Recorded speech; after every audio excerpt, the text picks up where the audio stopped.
Ping Li is the founder and director at Tempatico, Malaysia, is it? Oh, yeah. Yeah. And then we have also Peter Ferretto, associate professor at the Chinese University of Hong Kong, as the two panelists. And I think Francesco.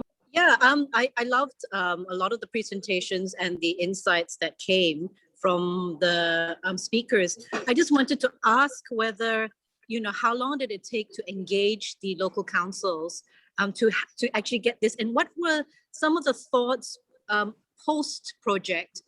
Did it encourage them to do more of the social engagement, especially like the Dream Hamar? Did they do more of that? Or what were some of their learnings and insights? And moving forward, how has it taught you more about working with local government? Very good question. Jose? Okay. Well, I think it was, I mean, from our perspective, obviously it was something that it didn't only transform us, but it also transformed the city and many of the dynamics of the city. That was something, was one of the outcomes that, I mean, that happened from this project, no? So at the beginning, the city just wanted to, let's say, think about the center of the city in a different way. They launched a competition and they, let's say, decided to work with us because, and it had many risks also, because it created like a, let's say, a debate, like like a transparent and open debate with the citizens. And at the beginning, let's say the public officials and politicians, etc., were not really. I mean, it was like a process with a lot of amount of uncertainty. No, we were like a team of people from a different country speaking like a different language. There were like many uncertainties, but finally they decided to work with us in this kind of open process, and finally it ended up to a completely unexpected outcome. So we had just imagine that we were working there trying to imagine different futures, this idea of the one and 1,000 squares at the same time, and in the same process imagine 1,000 different possible situations.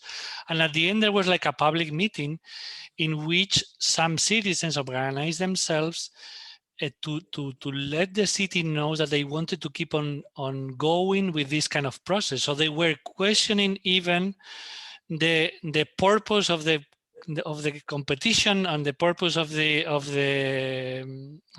everything, because they were saying, okay, why don't we spend the amount of money that is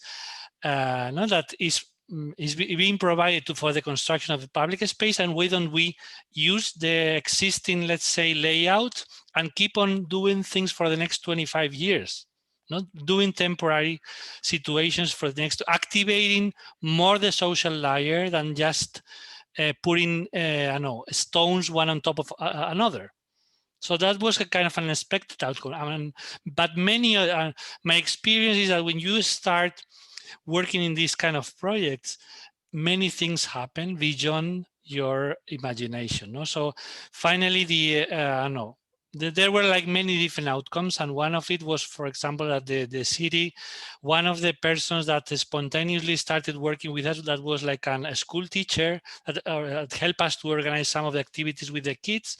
Finally, he was hired by the city to keep on activating the square. So there were like many of the, let's say, dynamics of the city connected to the use of public spaces was transformed by this kind of process in which nobody knew what was going to happen at the end. Jose, may I ask, how long was the whole project? How long did it take? The process itself was like 6 months, but then, I mean, it was the process of interacting in the site, but then there was a process in which while we were collecting all the ideas at the end and transforming that into designs, we were kind of trying to share all that process at different moments. So finally, it was like a complete year doing things in different ways. May I ask, like, not just the overall budget that the city put, including implementation, everything else? Well, I don't. If I don't it's think not that. confidential. If it's No, not it's not confidential. But Yeah. the thing is that things in Norway are amazingly expensive if you compare to other countries. So Okay. the thing is that what we spent in the this was a competition in which they placed they call it art in the main square. So they were, and that's why we entered the competition. It was like a competition between architects and artists, and we worked for let's say at the beginning it was a competition for a piece of art, and we reflect about the idea of providing let's say an artistic process by this idea, like Joseph Beuys in the 70s talking about this idea that everyone is an artist. So this idea that we can have 1,000 squares working with everyone. So it was a reflection about this idea of the art place to transform the city. And in that, so we spend in that process the budget provided for like a piece of art. It was like one part of the budget, but finally it was like I mean, compared with projects I've done, for example, in the south of Europe or in Latin America, for example, it was crazy. Like it was like more than 5 million euros just for a square. In I don't know, in Spain you can build many things with that amount of money. In Norway you cannot do that. Yeah. Okay. I think we can see also the intervention that Felipe showed in the presentation, right? Probably those are, I don't know, inexpensive compared to the budget, right? And many times Felipe, you want? Yeah, Felipe. Yeah, you go ahead, Felipe. Sometimes they are self-financed by the architects, no? So they imagine this André Vasconcelos working with the shirts and the pants. This is self-financed. He goes in the shop, buys the materials in an expensive shirts and pants just to use it as a tool. So well, in this case, we were amazed with the amount of budget that I know that was. And there are like all kind of for example, we were fighting a lot, trying not to bring like materials from very far away, because all the dynamics in that country is like they are bringing, I don't know. Usually, I compare with, for example, there was the construction of a let's say similar kind of a space in the city close to this one, and they were bringing the cobblestone from China, which has no. I mean, no ways. There are a lot of quarries. Stone there is very easy to it's everywhere, but the dynamics of the market were much cheaper. Buying from China all these kind of materials than bringing it from the village close to the site. No. Yeah, Peter. Hello, thank you. Yeah. Yes, thank you. I apologize. I missed the first two speakers, but I caught the second two. And actually, I have a question for Ximena. And I really appreciated your research. And actually, we're doing similar things in the lab that we have here called the Condition Lab. But there was one particular word that I kind of I was inspired by, and one word in a sentence. One was reappropriation, and I think this is an amazing word for many reasons. But one, because it has appropriation, and the second part because it's which kind of implies that it used to be appropriated, and that kind of implies that there's a history involved in appropriating things. So that's my first part of the question. And the second one, also, I remember that you said sometimes design is not enough. And I'm very interested if you could maybe elaborate on these 2 points. Thank you. Okay, thank you, Peter. Yeah, the first one, I actually told you that it's like a concept or a definition I took from literature, which is like reappropriation of language. And I was very inspired also by that, because I think there's like a second life to objects or to spaces, and that I found like really interesting. And it is actually what I have been seeing in different cities in Mexico, like this idea that I shared, that, for instance, a chair that you used in your dining room now is being used on the street, and I found that really beautiful, right? Having a second chance of giving them a second chance to have a purpose or to serve something. Yeah, and for the second idea, yeah, I read Pablo Sendra and Richard Sennett's recent book, Designing Disorder, and I was really interested in their idea of how we can design these situations or this disorder in spaces. But I think they were very much focused on like affluent cities, like first world cities or developed cities, where you usually don't have like these needs that I have found at least in Mexico. And then you can I understand they are worried because all of these things that I've been seeing in the cities, they are not happening anymore in Europe or in the US. And I guess their worry is like, how can we push people to do them? And what I have seen is that in Mexico, at least, design, maybe it's not like design is not enough, but like design doesn't really matter, or doesn't always matter.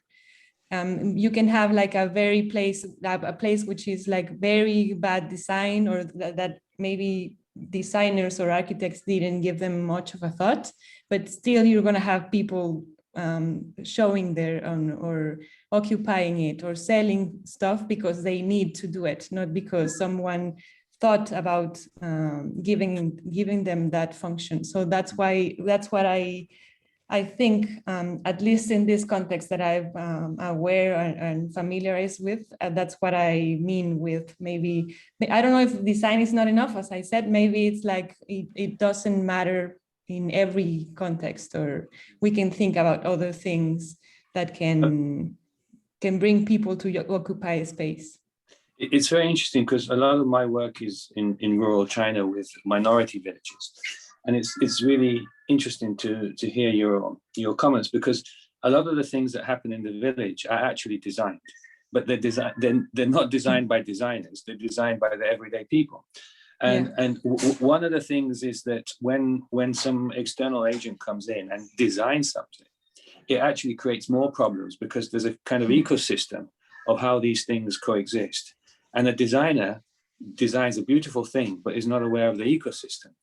And I think that, I have a little experience of Mexico, but it feels somehow very similar to certain conditions, as you showed in your presentation, to the informality that happens, for example, in Kowloon, or in areas that are very close to us, like Shamshipo. Yeah.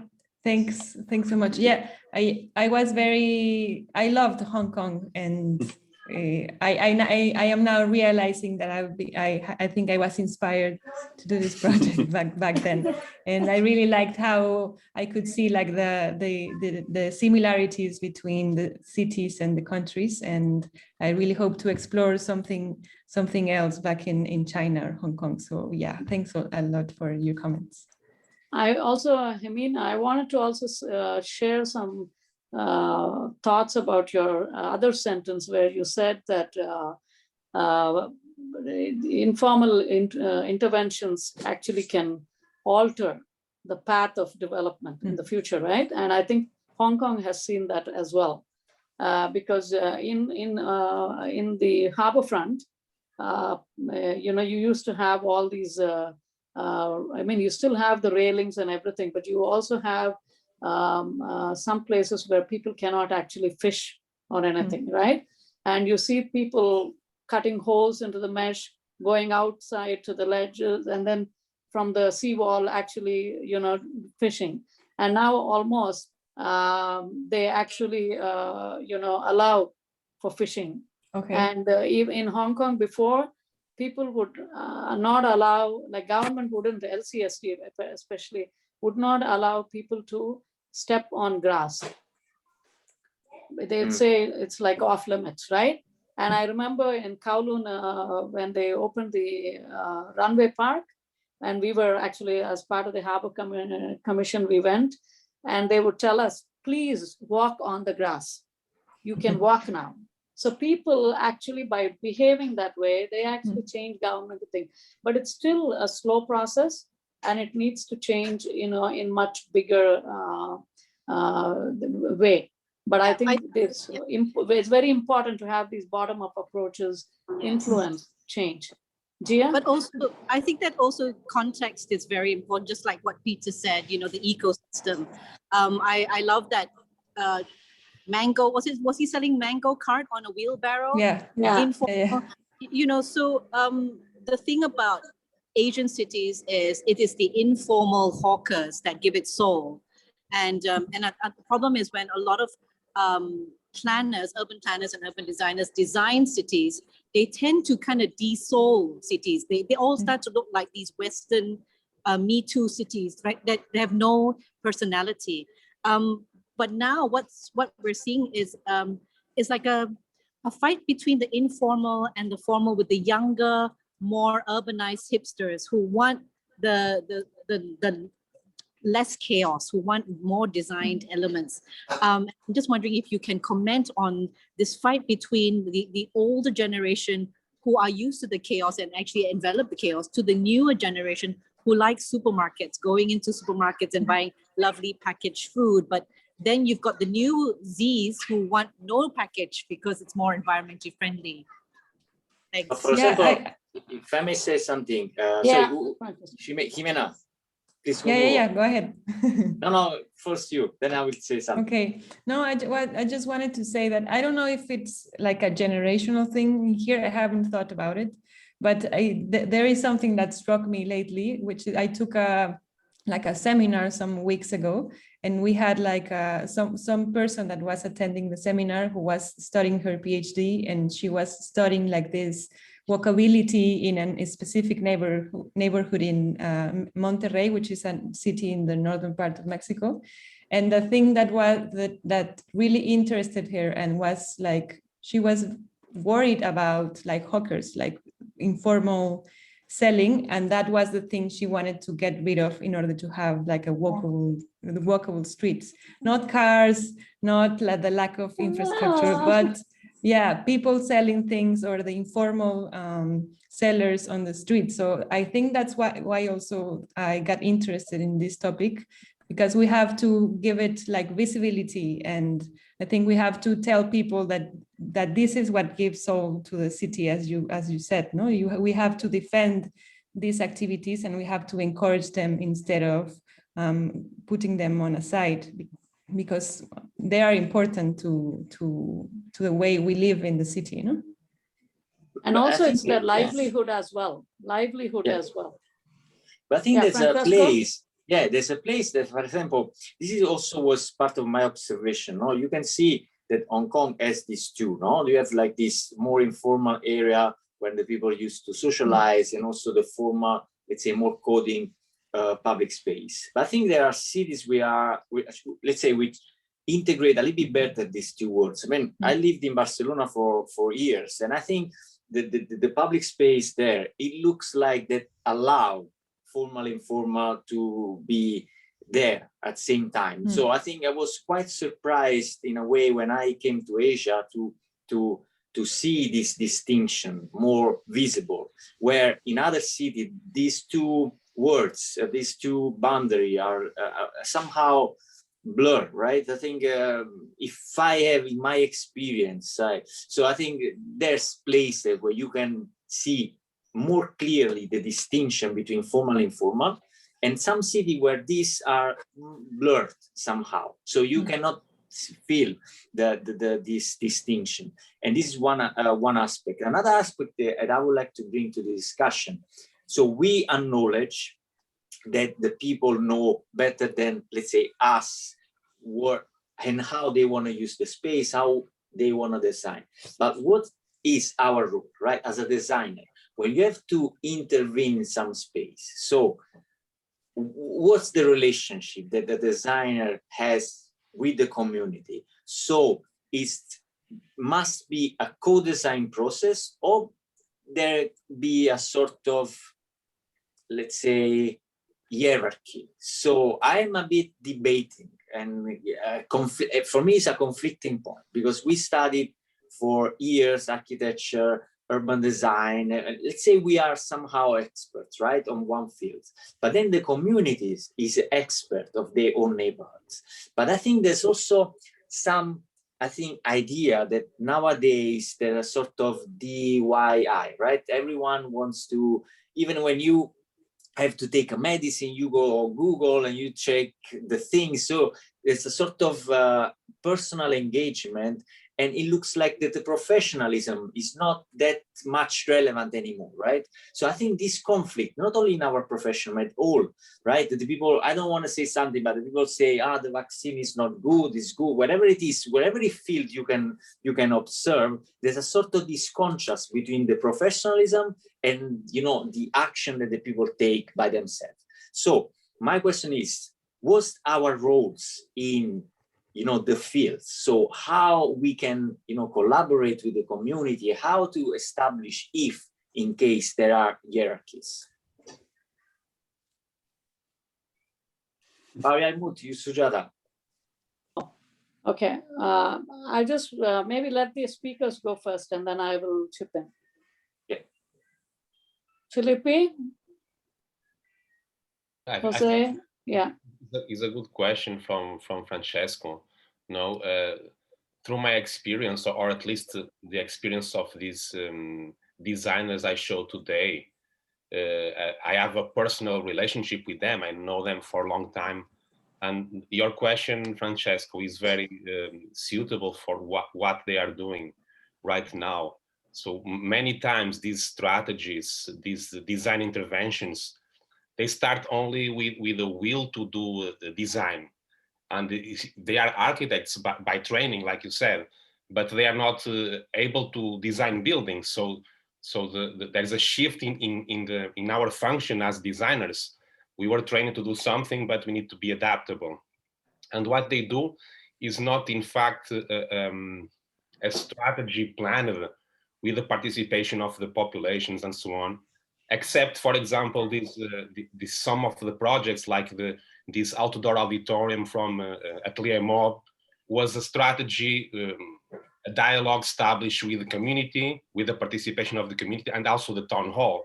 So the Lisbon town hall is paying for this regeneration inside the neighborhood. So the budget is small, but there is a participation from the local authorities as well.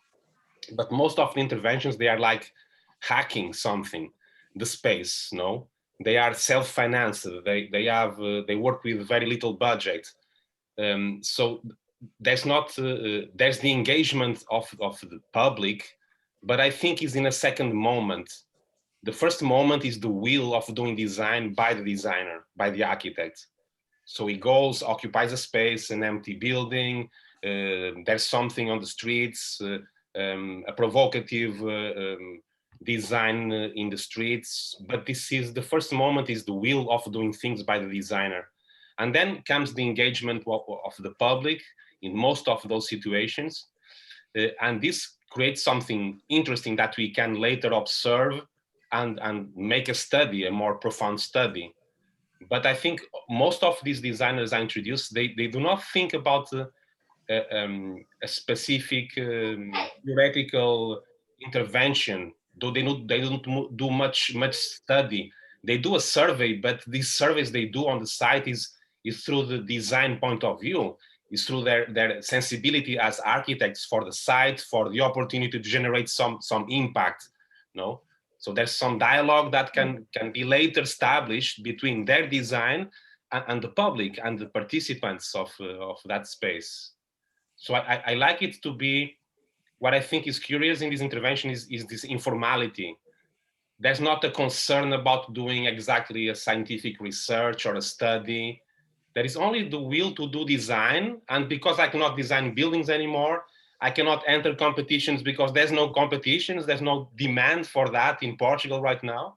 So they need to be active. They need to put their energies into something. They cannot be just at home or in the studios waiting the clients to knock their door. That won't happen. So they are proactive and they go to the streets doing things. It's the space of conflict where their message can be passed to the people. Sometimes the message is really written. I write songs. Yes. I imagine these kind of things are quite suitable for Hong Kong. I saw many messages during the protests recently on the walls, on the floors, and this remind me what people is doing there as well, no? Yeah. Yeah, I think there's a sort of I think today in the four lectures, right, we saw this kind of I don't say different approaches, right? I think you showed the designer lead approach, but with small intervention, with sensitivity that try to improve some, spatial condition. Then we saw the adaptation and, the intervention and the people doing by themselves, right? This sort of occupation of space, but also I think Joseph, showed this kind of bubble when designer and community are all together contributing to design space. And I think what I would try to understand is how those things can work together, right? I think this is a very interesting aspect. So I think, I don't know, Peter, what do you think about it? Because you have the experience, in this also working. Yeah, I think Francesco and Felipe, it's a very interesting discussion that you have. And my personal take is that architecture and practice has lost a little bit of ethics.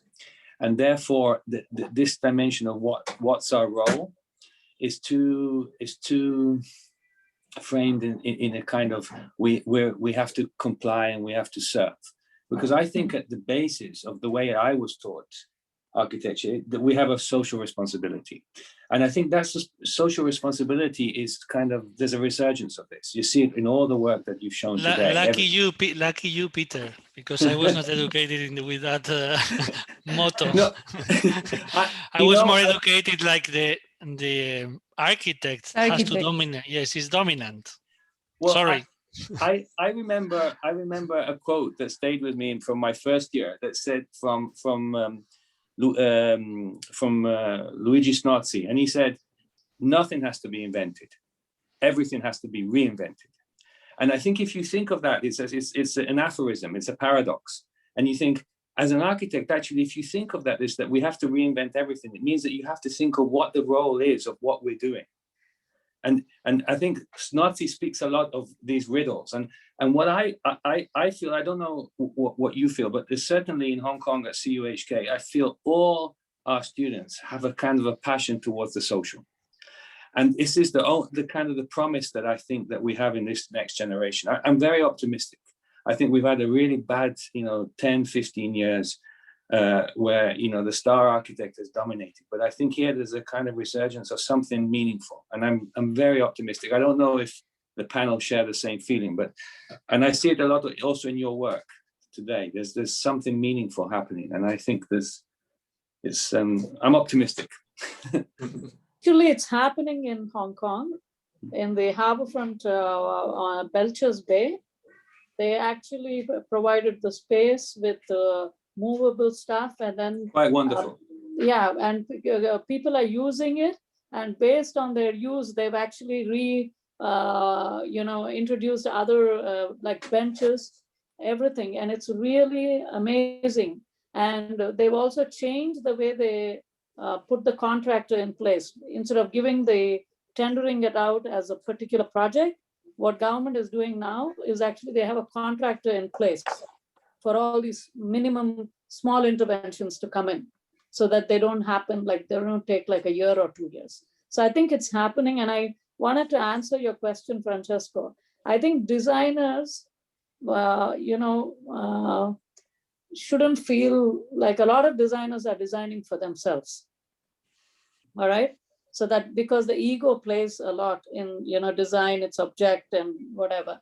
But I think we need to move away from that more to, we are designers who are actually facilitating the process of, and we are almost like how a parent and a child, you're just learning, and as it's okay to experiment with a few things, and then you actually come up with something that's a win-win situation for all. And I think we need to do that not only with the government, with the top-down, trying to kind of, through these bottom-up approaches, actually influence the top-down approaches to be more sensitive, but also really understand that the community are the users, they are the clients, they are actually, you're speaking to them, and if they are happy and also they know what they want, it's easier for designers to be better designers that way, more like facilitators rather than this is my design and I'm putting a stamp on it. So I think, I don't know,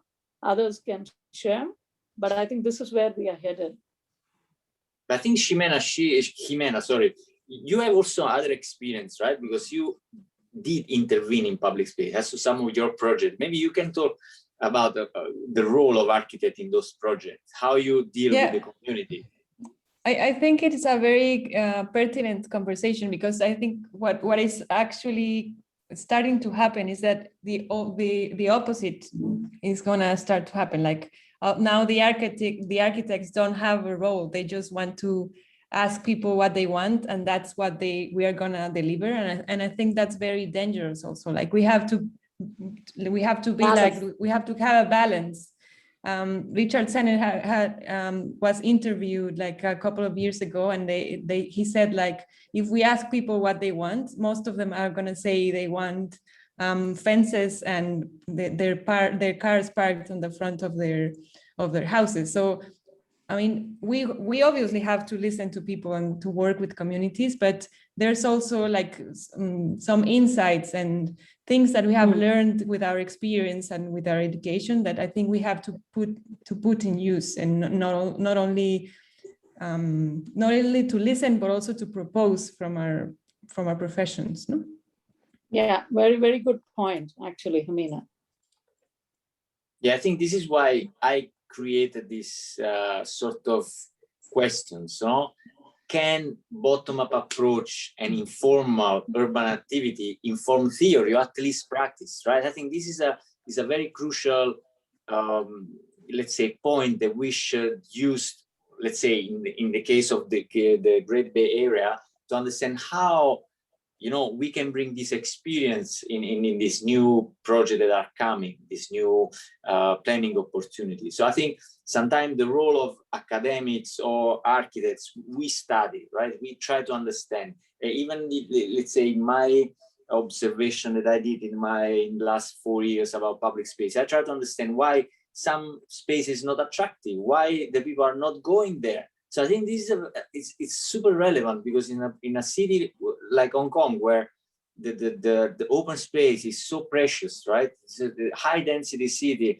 and the people are not using those space. There's something that has to be understood, right? So I think our role of architects and urban designers, scholars, is to try to improve the condition of the city. If there's some dysfunction, maybe we can contribute, even with the work of the community together, right? Yeah, there's a comment from the audience, participants actually, which is kind of on this topic. Can we say that space is rationally and technically designed and constructed, but a place is spontaneously and socially made?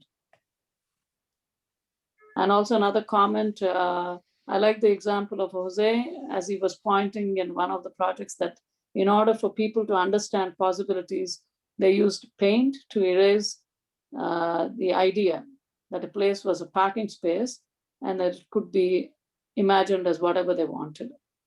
So, and then the last comment is, that is the power of designers and architects can harness for future projects, as we need to reappropriate imagination as a tool for future cities.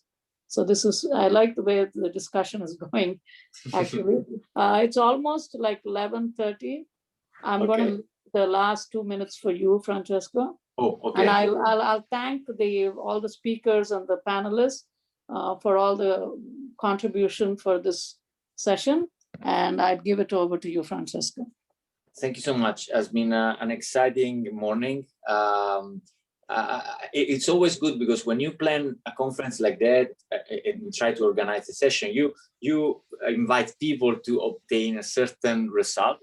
And I think the result was achieved. So I'm happy that when you plan something in a way, bringing people together, there's a kind of energy and synergy, even in the discussion that bring the topic to light, and also the unpredictable discussion, because it's not planning, we just put discussion and this is happening. So I'm totally happy about the results. So I would like to thank all of you for being here, Peter, Japing, Sujata for moderating session, Felipe, Jose, Jimena, and Deriva Lab as well, because there was quite a group that I really enjoy that we knew a few years ago.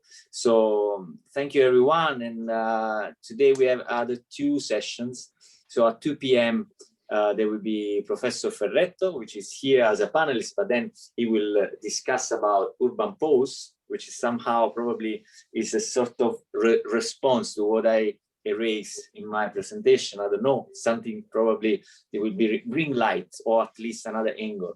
Then we have Kate Mayerick from Australia and Gianni Talamini from City University of Hong Kong. And then let me see if I forgot someone, and Nuno also, Nuno Soares. So thank you so much, and see you later at 2 p.m. for another session. Thank you so much. Thank you. Thank you, Bye-bye. everybody. Bye. Bye-bye.